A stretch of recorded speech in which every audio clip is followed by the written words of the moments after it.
Bienvenidos a esta tercera clase, tercer video del seminario virtual de formación ministerial del ISED. Hoy el tema, los nombres de Dios. Dice el tercer mandamiento: no tomarás el nombre de Jehová tu Dios en vano, porque Jehová no dará por inocente al que tome su nombre en vano. Deuteronomios 5, verso 11.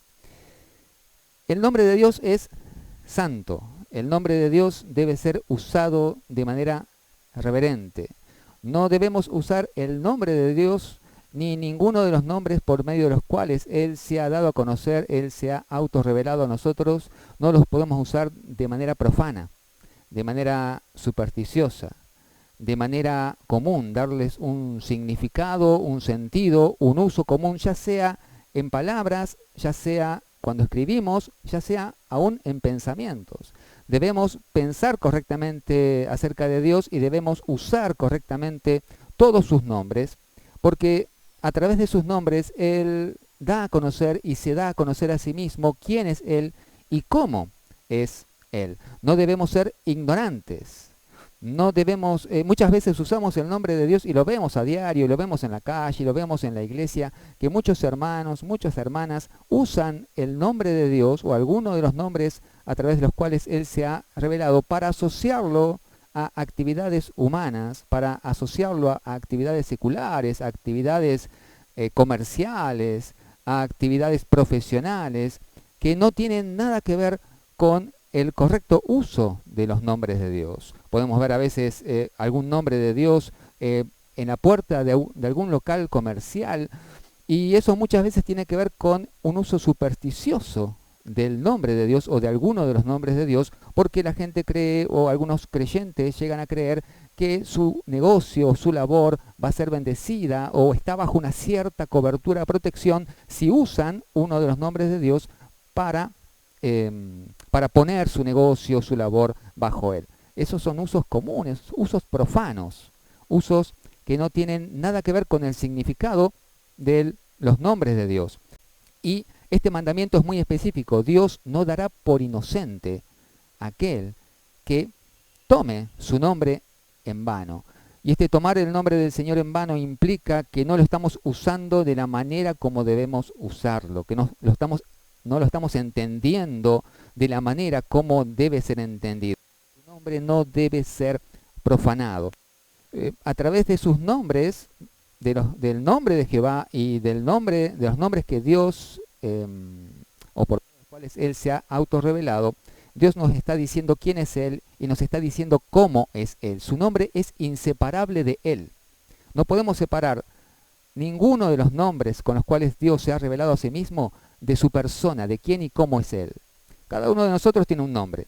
Seguramente nuestros padres, en el momento que eligieron nuestros nombres, tal vez sabían el significado, tal vez no, tal vez les gustó, tal vez simplemente era por alguna tradición familiar.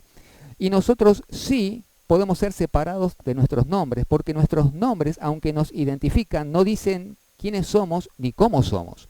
Pero no es así en el caso de los nombres de Dios. Cada nombre de Dios es autorrevelado por Dios, y a través de ese nombre Dios está diciendo quién es Él, cómo es Él, y no podemos nunca separar ninguno de los nombres de Dios, persona de Dios Padre, Santo, de la deidad.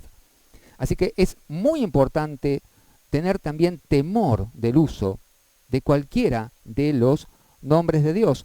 Todos los nombres a través de los cuales es conocido Dios en la Biblia son autorrevelados por Dios. Dios mismo inspiró por medio de su Espíritu Santo a los escritores bíblicos el uso de ese nombre en particular, y también a través de la palabra podemos entender el significado que tiene ese nombre y el uso correcto que tiene ese nombre. No podemos entonces darle a los nombres de Dios en la Biblia un uso distinto al que el mismo Dios nos dice que debe ser entendido y utilizado. Debemos apropiarnos de los nombres de Dios, y para usarlos correctamente, interpretándolos, conociéndolos correctamente. El nombre más usado en la Escritura por Dios para referirse a sí mismo es, por supuesto, Jehová, el tetragramatrón, las 4 letras, Yahweh o Yahvé. ¿Saben? no se conoce exactamente la fonética del tetragramatrón, porque el pueblo hebreo, justamente por este mandamiento, por el temor a usar el nombre de Jehová en vano, dejó de mencionarlo, dejó de decirlo, y entonces la fonética se fue perdiendo a lo largo de los siglos. Lo más probable es que sea algo parecido a Yahweh o Yahvé. De todas maneras, latinizado ha quedado en nuestras escrituras, en nuestras Biblias, como Jehová, yo soy el que soy. Y este nombre está revelando que Dios existe por sí mismo, que Dios es autoexistente, que Dios está siempre siendo. Dios está siempre siendo, siempre revelándose, siempre dándose a conocer, siempre estando, siempre siendo. Es muy profundo el significado de este nombre y tan profundo como es Dios, tan infinito como es Dios, tan eterno como es Dios. Entonces, llegar a una comprensión adecuada de este nombre va a requerir un estudio diligente de la palabra, y aún así vamos a solamente estar en la superficie del significado de este nombre, el que existe en sí, que se revela a sí mismo, Jehová, Yahweh, Yahweh, Yahvé. Generalmente este nombre aparece siempre relacionado o en la relación de Dios con su pueblo a través de los distintos pactos. Cuando Dios usa este nombre, o este nombre aparece generalmente asociado a la relación de pacto que tiene Dios con su pueblo. Está mencionado más de 6.800 y pico de veces. Ahí está en el material para que también lo puedas indagar. Ahora, como son muchos los nombres, no voy a mencionar todos, no voy a hacer un estudio de cada uno, porque lo tenés en el material, porque lo podés ver ahí, allí están los versículos bíblicos, pero sí quiero mencionar dos nombres que usamos mal, que en general usamos mal, para traerlos como ejemplo de cuánto nosotros debemos ser diligentemente estudiosos de la Biblia para entender el significado de los nombres y usarlos correctamente. El primero es Jehová Jireh, Dios proveerá. ¿Cómo usamos mal este nombre? Bueno, necesito un par de zapatillas, Dios proveerá. Necesito cambiar el auto, Dios proveerá. Necesito hacer un viaje misionero para el Señor, Dios proveerá. Necesito multiplicar ser prosperado y multiplicar el dinero que tengo en el banco, Dios proveerá. Ese es un uso profano, un uso supersticioso, un mal uso, un uso incorrecto y hasta blasfemo de ese nombre. Ese nombre fue dado, y la historia la conocemos, allí a Abraham, cuando Dios le pide a Isaac como sacrificio, y en el momento cuando Abraham estaba allí por sacrificar a su hijo, Dios lo detiene y le provee un sustituto. Jehová proveerá. A partir de ese suceso, allí Abraham menciona y nombra ese lugar como Jehová Jireh, Dios proveerá. ¿Qué proveerá Jehová? Proveerá un sustituto, un sacrificio, alguien que va a morir en lugar nuestro, alguien que va a ocupar nuestro lugar. Cuando este nombre está asociado a la redención, este nombre está asociado al sacrificio de Cristo. Dios proveyó a su Hijo. Dios proveyó a su Hijo en sacrificio para nuestra salvación. Asociar este nombre a prosperidad económica, asociar este nombre a mi necesidad material, asociar este nombre a que necesito plata para cambiar la camisa o para comprarme un pantalón, es hacer un uso blasfemo de este nombre.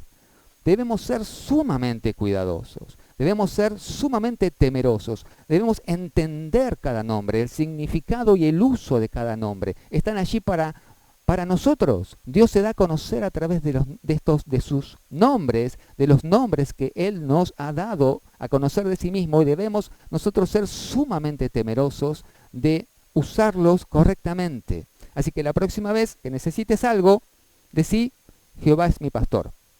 Porque Él, como buen pastor, se ocupa de cuidar a sus ovejas, se ocupa que sus ovejas tengan todo lo necesario para vivir. Alimento, vestido, que no nos falte nada. Sanidad. Jehová es mi pastor, nada me faltará. Usa ese nombre, y Jehová Jireh, que podamos entender, y que pueda cada uno de ustedes entender el significado de ese nombre.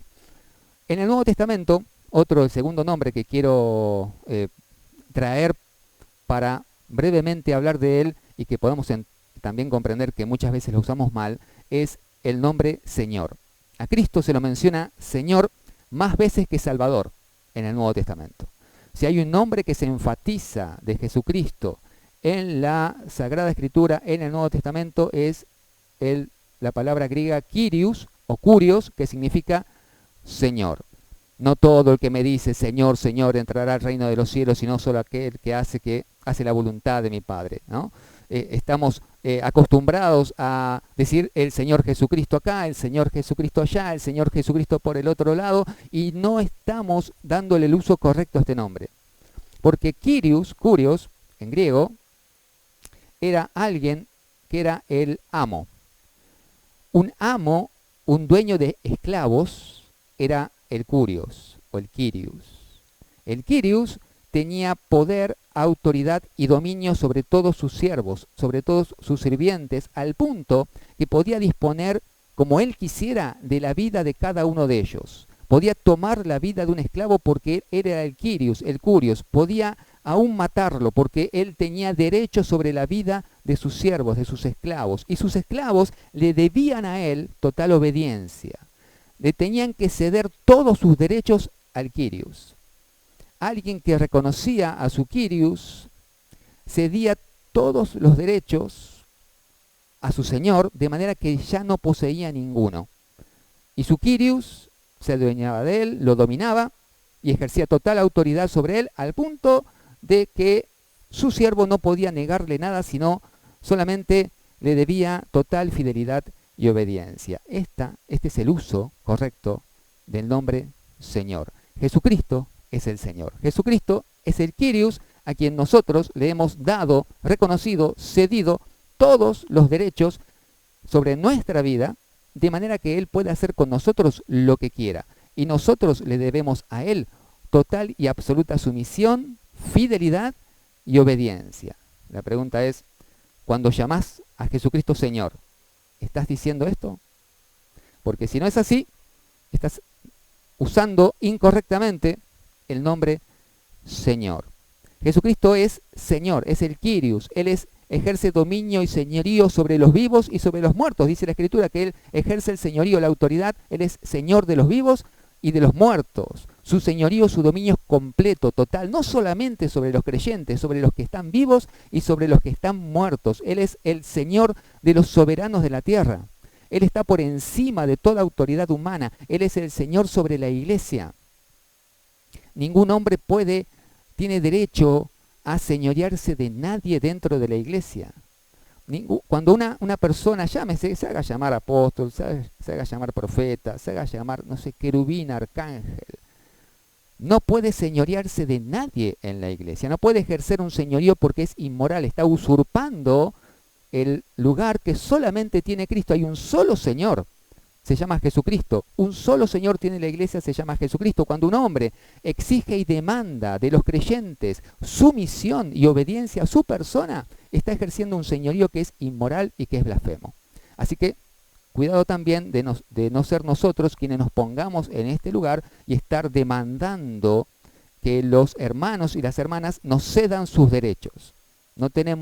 Dios no nos ha dado esa autoridad, ¿sí? Guiamos, apacentamos, enseñamos, amonestamos, disciplinamos, soportamos las cargas de nuestros hermanos, pero no nos enseñoreamos de ellos.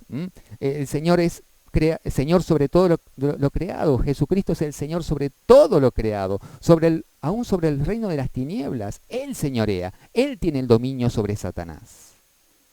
Él es el Señor de todos los señores, el Rey de todos los reyes. La prédica del Evangelio, cuando nosotros predicamos el Evangelio, no se trata de que la gente, de hacerle entender o creer a la gente o de confesar, que la gente confiese que Jesucristo es Dios. Nadie se salva porque confiese que Jesús es Dios, porque si no, hasta Satanás sería salvo. Nadie se salva por confesar que Jesús es Dios. Dice, todo aquel que invocare el nombre del Señor será salvo. No se trata de traer a la gente a la iglesia, se trata de llevarlo al señorío de Cristo. No se trata de llevar a la gente a que confiese algo que no entiende, ni que cree, ni que hace. Tiene que someterse al Señor. Estamos diciendo, vení a Cristo, entregate a Él, rendite a Él, sometete a su gobierno, a su señorío, y serás salvo. Invoca el nombre a Jesucristo como Señor. Invoca el nombre del Señor, y serás salvo. El que lo confiese con un corazón arrepentido y en fe, será salvo. Este es el uso correcto de este nombre. Cuando predicamos el Evangelio muchas veces hacemos este uso equivocado del nombre del Señor, diciéndole a la gente, vení que el Señor Jesucristo te va a solucionar todos los problemas, y no le estamos diciendo, no, el Señor Jesucristo lo que quiere, lo que demanda es tu corazón, toda tu vida, que te rindas a Él. Ese es el uso correcto, y así debemos predicar, porque así predicaban los apóstoles, así ha predicado la iglesia durante toda su historia, y así nosotros hemos llegado a ser salvos. Si nosotros confesamos a Jesucristo solamente como Salvador, no somos salvos. No somos.